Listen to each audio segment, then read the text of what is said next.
Marvel Spiderman 1 आज तक की मेरी सबसे ज्यादा पसंदीदा सुपर हीरो गेम्स में से एक है। एक ऐसी गेम, एक ऐसी कहानी जो कि आपको एक्चुअल में स्पाइडरमैन होने का मतलब समझा देती है। And let's be real, out of all the mediums we have, चाहे वो मूवीज हो, चाहे वो टीवी शोज हो, एनिमेटेड सीरीज हो, या फिर वीडियो गेम्स ही ले लें पुरानी, उन सभी में से सबसे ज्यादा तगड़ी कहानी हमें इंसोम्निया गेम्स ने दी थी स्पाइडरमैन 2018 के साथ। और जाहिर सी बात है, इतनी ज्यादा तगड़ी गेम होने के बाद अगर इसका सीक्वल रिलीज होगा तो उसकी एंटीसिपेशन बहुत ज्यादा होगी। और सही में कहूं तो ओवरऑल स्पाइडरमैन 2 एक काफी ज्यादा सॉलिड गेम है, but not every game is flawless. There were a lot of frustrating decisions that this game made, जिसके कारण ना स्पाइडरमैन 1 ने जो बार सेट किया था ना, जो स्टैंडर्ड इन्होंने रखा था सुपर हीरो जॉनरा में, उसको स्पाइडरमैन 2 कभी मीट ही नहीं कर पाती। और लगभग इस गेम को 2 साल से भी ज्यादा हो चुके हैं रिलीज हुए। सो तब से लेके आज तक इस गेम को लेके जो मेरी फ्रस्ट्रेशन थी ना, वो बढ़ती गई, और उसी चीज को आज हम इस वीडियो में जाहिर करने वाले हैं। So here's why Marvel's Spiderman 2 sucked. I am sure आप में से बहुत सारे लोग अभी से भड़क गए होंगे, तो आपको मैं रिक्वेस्ट करना चाहूंगा कि वीडियो को एंड तक जरूर से देखना। And of course there is gonna be a lot of story spoilers ahead, तो अगर आपने इस गेम को नहीं खेला है अभी से इस वीडियो से कट लो। So I want you guys to sit back,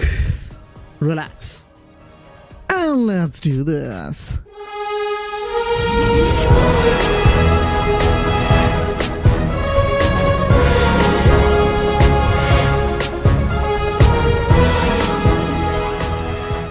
There's a reason why we all love Spider-Man so much. वो सिर्फ एक हवा में उड़ने वाला, कूल ट्रिक्स करने वाला, गुंडों को मारने वाला सुपर हीरो नहीं है। He is more than that. He has a personal life as well. Peter Parker जो कि कोई बिलियनियर नहीं है, हम जैसे लोगों की तरह ही वो एक आम इंसान है। उसकी खुद की अपनी स्ट्रगल्स है। Moreover a guy with a strong sense of justice, जिसको अपने आसपास कुछ भी गलत होते हुए देखा नहीं जाता, और जरूरत पड़ने पर वो अपना सारा का सारा काम धंधा छोड़ के स्पाइडरमैन वाली जिंदगी भी जीता है, लोगों को बचाने की कोशिश करता है। और जब जब स्पाइडरमैन जीतता है, पीटर पार्कर हारता है। And that dynamic between both of his lives makes us love him, makes us care for him, makes us relate to him. And this setup, this dynamic was like beautifully captured in Marvel's Spiderman 1। और ऐसे ही same struggle हम Spiderman 2 की intro में भी देखते हैं, जहां पे हम पीटर पार्कर को एक प्रोफेसर के रूप में देखते हैं। उसकी नई नई जॉब लगी है, पहले ही वो लेट आया, और उसके बाद उसको जरूरी कॉल आती है कि भाई सैंडमैन धमाका मचा रहा है पूरे के पूरे न्यूयॉर्क में। And again with great power comes great responsibility. वो राइट अवे अपनी जॉब छोड़ के सैंडमैन से लड़ने चला गया, और थक हार के सैंडमैन से तो हम जीत जाते हैं, पर राइट अवे उसके बाद उसकी नौकरी भी चली जाती है। और फिर वही बात कि स्पाइडरमैन जीता पर पीटर पार्कर हारा। एंड फॉर सम रीजन उस सीन के बाद इस डायनामिक को पूरी की पूरी कहानी में एक्सप्लोर ही नहीं किया जाता। इन बड़े बड़े विलन्स जैसे क्रेवन द हंटर हो गया, वेनम हो गया, इसके कारण स्पाइडरमैन तो उभर के आ गया, पर पीटर पार्कर कहीं दबके से रह गया। और जो बैलेंस पहली गेम ने बहुत अच्छे तरीके से अचीव किया था स्पाइडरमैन और पीटर पार्कर के बीच, वो स्पाइडरमैन 2 अचीव करने में बिल्कुल नाकामयाब हो जाती है। And of course Peter Parker सारा टाइम रोता नहीं रहता है, ही हैज सम हैप्पीनेस, पर वो ज्यादा टाइम तक लास्ट नहीं कर पाती है। फिर भी पिछली गेम के मुकाबले में अब वो बेटर सेटल्ड है, उसकी एक्चुअल में अब गर्लफ्रेंड है एमजे, साथ ही साथ उसको अपना बिछड़ा यार हैरी ऑसबॉर्न भी वापस मिल जाता है। And I think that's where we actually see some of the best and heartfelt moments in दोनों का ब्रदर एंड बहुत ही अच्छे तरीके से एक्सप्लोर किया गया है। ओवरऑल मैं कहना चाहूंगा कहानी काफी ज्यादा अच्छी जा रही थी until the story get to the main point of this whole game, the symbiote aka venom. I think game का पीक तभी टच हो गया था जब हमने पहली बार पीटर को उसके सिम्बियोट सूट में देखा था, और उसके बाद वो क्या एड्रेनलिन लेके आता है, क्या कार्नेज लेके आया, कैसे बेरहमी से अपने आसपास के लोगों को मारता है, वो चीज देख के भाई मजा आ गया था। But everything after that went downhill in my opinion. The whole saga of Peter with symbiote was like so rushed. और अगर आपने वेनम के बारे में, सिम्बियोट के बारे में थोड़ा बहुत समझा है, इवन अगर आपने एनिमेटेड शोज वगैरह भी देखे हैं, यू नो कि सिम्बियोट इतनी जल्दी रिएक्ट नहीं करता, वो धीरे धीरे आपके इमोशंस पे काबू पाता है। और इस गेम में ये सिम्बियोट पीटर पार्कर जैसे बहुत ही ज्यादा स्ट्रॉन्ग इंसान पे, एक सुपर हीरो पे 2-3 दिनों में ही हावी हो जाता है। और सिर्फ उन्हीं चंद दिनों में पीटर अपने जितने भी कांड कर सकता था सिम्बियोट सूट के साथ, वो सीमलेसली एग्जीक्यूट कर जाता है। उसने बीमार पड़े हैरी को भी गालियां निकाल दी। That suit is changing you. This suit is the only reason I'm still alive. Yeah, it's pretty great, isn't it?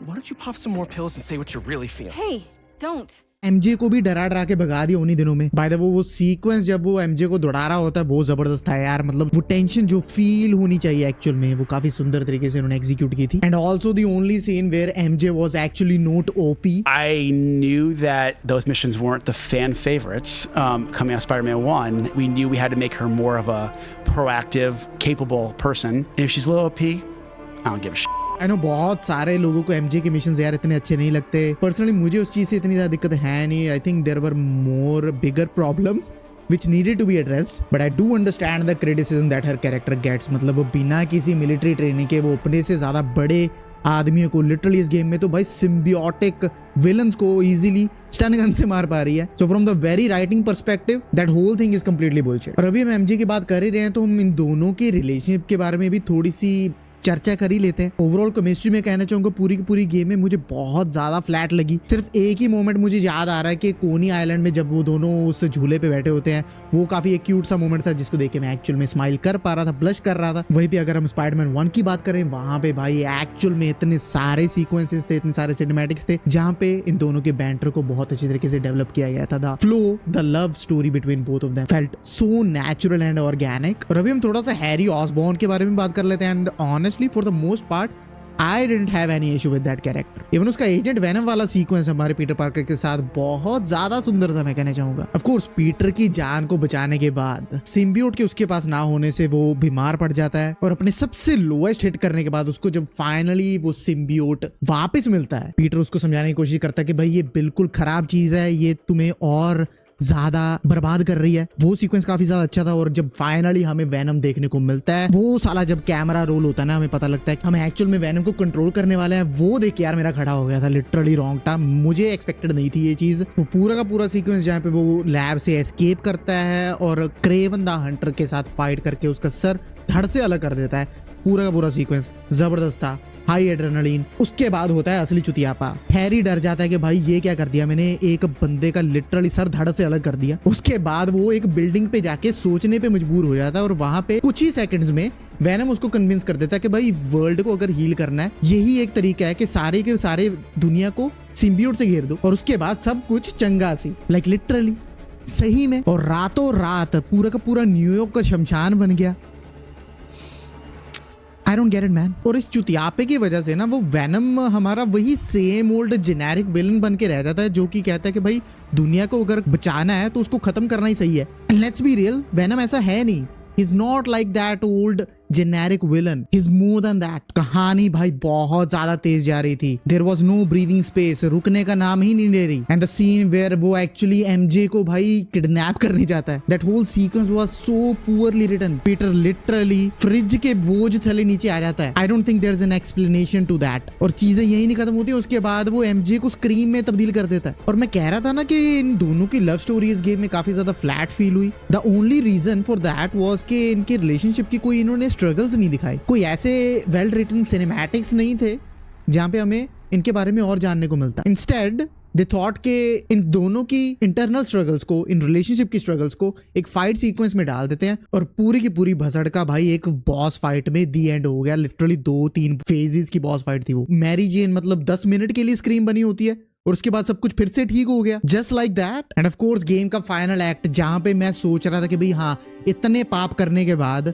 I know Harry खुद नहीं कर रहा, हैरी से वो वेनम करवा रहा है ये चीजें। मुझे ऐसा लगा था कि हैरी एक्चुअल में मर जाएगा। एंड इवन ये चीज काफी बार कहानी में दोहराई जाती है कि अगर सिम्बियोट को हैरी से अलग कर दिया गया तो वो कहीं ना कहीं टाटा बाय बाय हो जाएगा उसका। पर वहां पे भी वो माइल्स की इलेक्ट्रिकल पावर्स के चलते बच जाता है। और उससे भी ज्यादा घटिया चीज ये होती है कि नॉर्मन ऑसबॉर्न उसके बचने के बाद भी गुस्सा हो जाता है और कहता है स्पाइडरमैन को मैं तुझसे रिवेंज लूंगा। काहे का रिवेंज भाई? Your son was literally saved by a miracle and that's Spiderman. Revenge would have made sense if he actually died. What the fuck? I understand that they are setting up the premise for Spider-Man 3, but make it make sense, man. And again, the whole premise, the whole dynamic that if Spider-Man wins, Peter loses. और यहाँ पे इतने ज्यादा high stakes होने के बाद भी Spider-Man जीतता है और पीटर पार्कर का दोस्त भी जिंदा रहता है। There was no sacrifice made. इस कहानी में भाई Spider-Man के वर्ल्ड के one of the most scariest और toughest villains हैं और इनके होते हुए भी कोई नहीं मरा, कोई भी। Everything is like too good to be true. जब तक भाई बहुत बड़ी घटना होगी नहीं तो स्टोरी में वेट कैसे ऐड होगा, इमोशन कैसे ऐड होगा? वेनम के साथ यार लड़ने में सही में मजा आता है, नो डाउट, पर इमोशन कहाँ पे है?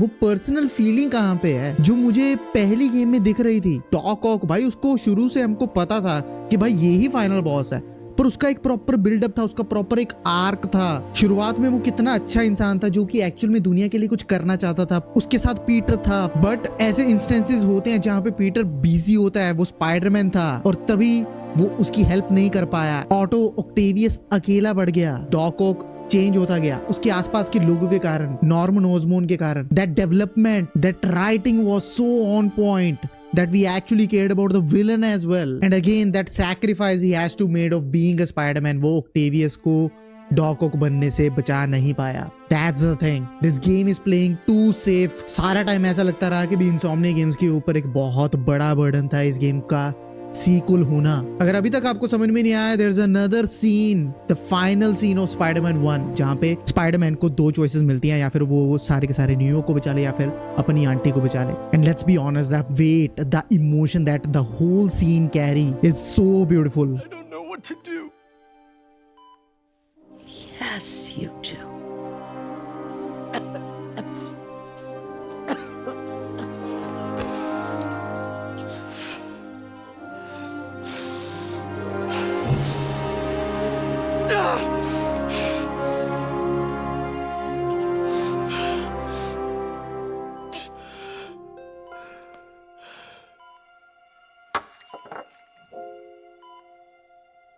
And again, that sacrifice. He fulfilled the duty of Spider-Man.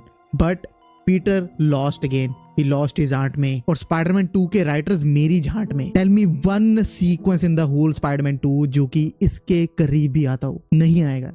I can guarantee. Harry Osborn के मरने वाला सीन इसके क्लोज आ सकता था, पर वो नहीं मरा, तो वो सीन तो आउट ऑफ ग्राउंड ही चला गया. Also I wanted to shed some light upon Miles Morales as well, and I was like really disappointed how sidelined he felt in the whole story. उसके पास भाई ज्यादा कुछ करने को है नहीं. प्रॉमिस तो हमें ये किया गया था कि भाई ये कहानी दोनों ही स्पाइडरमैन्स की होगी, बट लेट्स बी रियल, कहानी का नैरेटिव का ज्यादातर वेट पीटर के हाथ में था. They literally gave him that fucking Black Cat mission. मैं मिशन के गेम प्ले की बात नहीं कर रहा हूँ, वो बहुत ज्यादा सिनेमैटिक और तगड़ा था, पर again the narrative, the writing, उस पूरे के पूरे सीक्वेंस का यार मतलब क्या था. ब्लैक कैट का ज्यादातर रिलेशन भाई मेन स्पाइडरमैन पीटर पार्कर के साथ है. माइल्स मोरालेस तो वहां पे होना भी नहीं चाहिए था, अगर है भी तो उसका निकला क्या. How did that whole scene impacted the narrative, that's the main question. मैं बताऊं वो मिशन उसको क्यों दिया गया था, क्योंकि बहुत टाइम से उसको स्टोरी में साला कुछ करने को था नहीं, इसीलिए उसको वो मिशन मिला. He was just like so adamant on taking the revenge from mister negative, क्योंकि उसके कारण उसका बाप मर गया था. और उसका प्लॉट कहीं ना कहीं मुझे बहुत ज्यादा वन डायमेंशनल लगा. पर जो फाइनल उनका एक्ट था, जो आखिरकार माइल्स उसको माफ कर देता है, उसके पापों का प्रायश्चित कर देता है, वो सीक्वेंस मुझे काफी ज्यादा पसंद आया. Of course Spiderman versus Spiderman boss fight, Peter versus miles, बहुत ज्यादा अच्छी थी. पर अगेन दुख वही होता कि भाई माइल्स मोराल्स को यहाँ पे और स्क्रीन टाइम मिलना चाहिए था. मुझे कहीं ना कहीं ये लगता है कि अगर इस गेम का मेन फोकस सिर्फ एक स्पाइडरमैन पे होता ना, which according to narrative was Peter Parker himself, आधी से ज्यादा प्रॉब्लम्स यहाँ पे खत्म हो जाती. बट क्या करें, it's a path that Insomnia chose. वो चाहते थे कि भाई हम दोनों के दोनों स्पाइडरमैन को एंजॉय कर पाए गेम में. ऑन पेपर काफी ज्यादा अच्छा लग रहा था, इवन प्रैक्टिकली काफी ज्यादा कूल भी था. बहुत तगड़े तगड़े मोमेंट्स हैं इस गेम में, नो डाउट. पर साला वही दिक्कत फिर से आ जाती है कि you are trying to do too much stuff at once, तो खिचड़ी कहीं ना कहीं तो पकी जाएगी. And Insomniac Games didn't have much time. Game पूरी की पूरी लगभग 10 घंटे में खत्म हो जाती है main story. And considering how many characters we had in this game, the development, a perfect writing was basically impossible है. सो दो ही सॉल्यूशंस हैं इसको फिक्स करने के, या फिर पूरा का पूरा फोकस मेन पीटर पार्कर पे डाल दो, या फिर गेम की लेंथ बढ़ा दो, जो कि सोनी ने करनी नहीं देनी थी. And even Kraven the Hunter, the second main boss of this game, उसके लिए भी मैं कहना चाहूंगा कुछ ज्यादा करने के लिए था नहीं. शुरुआत में तो उसको काफी ज्यादा तगड़ा सेटअप किया था कि भाई हाँ एक एक्चुअल में एक ऐसा वर्दी ओपोनेंट ये ढूंढ रहा है जो इसको चैलेंज कर पाए. But for the most part he falls flat.